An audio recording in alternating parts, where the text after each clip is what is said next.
Namhlanje usuku lokugcina olwandulela umhla ka-30 wodumo. Umbuzo omkhulu uthi ngabe usuyilungisile yini inkulumo yokuxoxa nezigilamkhuba zakwamanye amazwe ezigoloza ukubuyela emakubo, kubuza uMax Makhanya. Kukhalwa ngentombazane enikela ngamanzi kwi-March and March eqale ukubuza umbuzo kuqala othi meke wahluleka ukuwuphendula igqame ngesiqwayi masithi ambakeni. Kanti i-ML Group isalokhu ibe ngungqa phambili njalo edayiseni imithi yokubulala amagundane kanye nezinambuzane. SA News with TK Zuma. Sinibingelele sinamukele endabeni ze-SA News with TK Zuma. Sanibonani.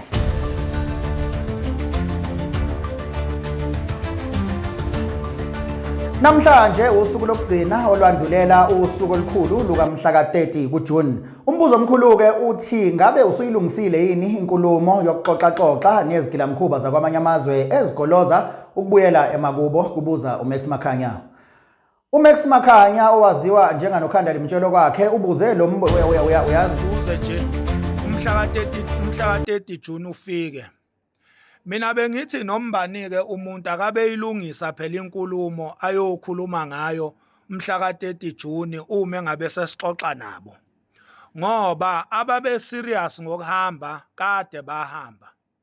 Aba serious ngokuhamba ngeke zishaye ngempela i-30 June bengakahambi.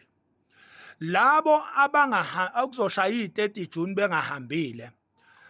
Bazobe bengafuni ukuhamba, bazobe befuna ukuthi sixoxe nabo, sesixoxele eduzane nabo.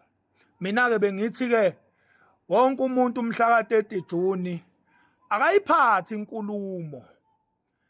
Akayiphathi inkulumo ngoba uyoxoxa ngani, uyobuxoxa ngani nje mhla ka-30 June mawungena inkulumo ngempela uyobuxoxa ngani. Kukhalwa ngentombazane enikela ngamanzi kwi-March and March ukusiza abantu abasuke bemasha ikakhulu ilanga uma lishisa. Le ntombazane ekuthiwa ayiwadayisi lamanzi kodwa ngaphambi kokuthi kunike iqale ikubuze umbuzo oqala othi meke wahluleka ukuwuphendula igqame ngesiqwayi masithi hambakeni. Le ntombazane uyazi kuthiwa wenza njani uyasisi kuthiwa ufike athathe uluthi. Yabo uluthi athi yini le uthi uhlamba uluthi. Athi uyalibona uluthi athathe elinye zibe mbili athi yini le meke wathi nje amaluthi qhu isho leyo nto. Lalela akubuza ukuthi thiwa ukubuza ukuthi yini le yabo akhomba indololwane yini le meke wathi nje indoro yesandla isho leyo nto.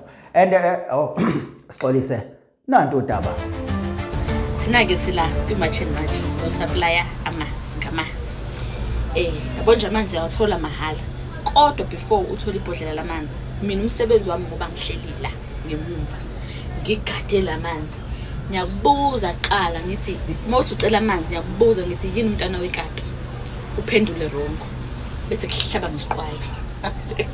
ngesqwayi bese yaxosha amanzi ungasawatholanga ngoba kusho ukuthi ungenza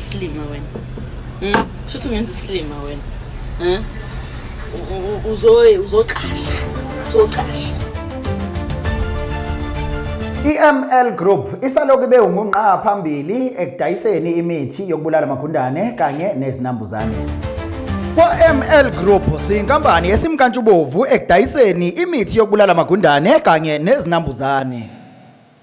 Sine-fly repellent spray engungqa phambili ekubulaleni izinambuzane ezindizayo.